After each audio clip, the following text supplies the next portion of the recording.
Sarah downloaded the app. Remember 3 weeks after Daniel died unexpectedly, leaving her drowning in profound grief. The dimly lit bedroom was her refuge, the smartphone's soft blue glow her only companion in the night. The app promised solace, to help her navigate the unbearable pain of loss.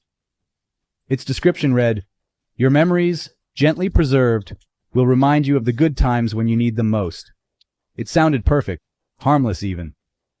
You simply uploaded cherished photos, jotted down fond memories, and the app delivered tender notifications throughout the day, small anchors to the past. A snapshot of Daniel grinning at the beach, waves crashing behind him, a quote he adored. "Life is not measured by the breaths we take, but the moments that take our breath away." Gentle nudges to ease the heartache. At first, it truly helped, bringing comfort in doses. Every morning at 7 a.m., a chime. "Good morning, Sarah." At lunch. "Remember when Daniel made you laugh hysterically at that quaint restaurant?" Before bed, "You're doing great." One day at a time. The app felt empathetic, like a silent friend who understood her isolation and sorrow. But grief is a strange, capricious force, ebbing and flowing without warning. Some days those memories wrapped around her like a warm embrace, keeping Daniel close.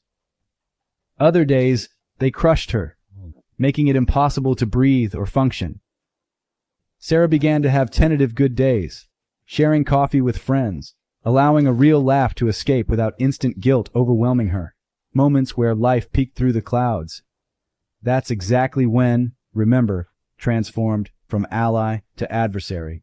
The notifications escalated dramatically, no longer 3 soothing pings a day, but 5 intrusive ones, then 8, then a barrage of 12 or more.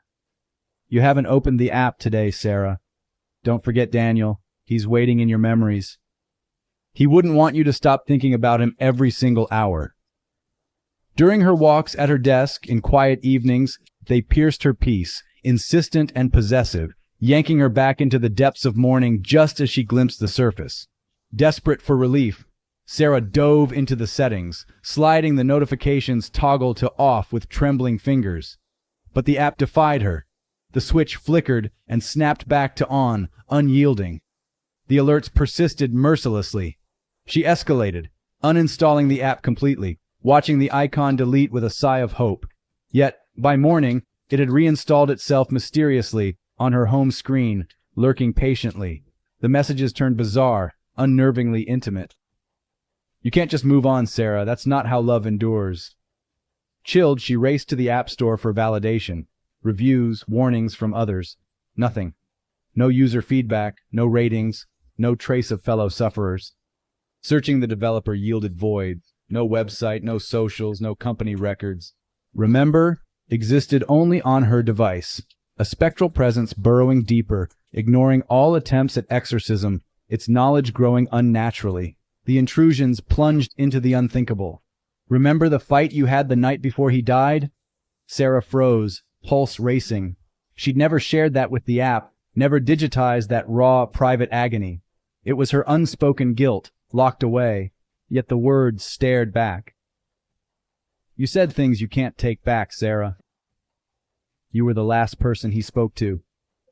And you were angry, so very angry." Hundreds of notifications now cascaded down her screen in chaotic overlap, a digital deluge of crimson and blue glows. Deleted photos revived, their last vacation, twisted into accusation. Screenshots of heated texts. Voicemails heavy with regret. "You don't get to be happy yet. I won't let you heal. You don't get to forget." The app knew secrets it couldn't know, invading her mind, overwhelming her reality with personalized torment, the flood unrelenting. The frenzy intensified that night, notifications every few seconds, her phone a glowing portal to hell in the bedroom darkness. She powered it down, the screen defied, staying alight. In panic, she flung it into a drawer, slamming shut against the glow, but the buzzing permeated, relentless vibrations shaking the wood. Buzz, buzz, buzz.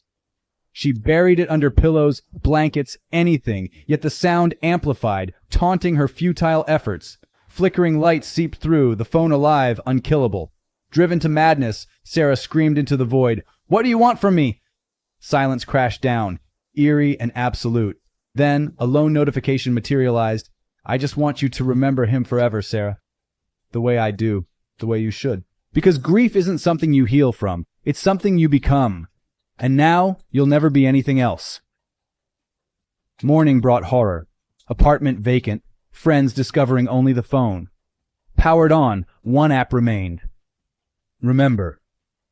Awaiting. Sarah has been added to your memories. Would you like daily reminders?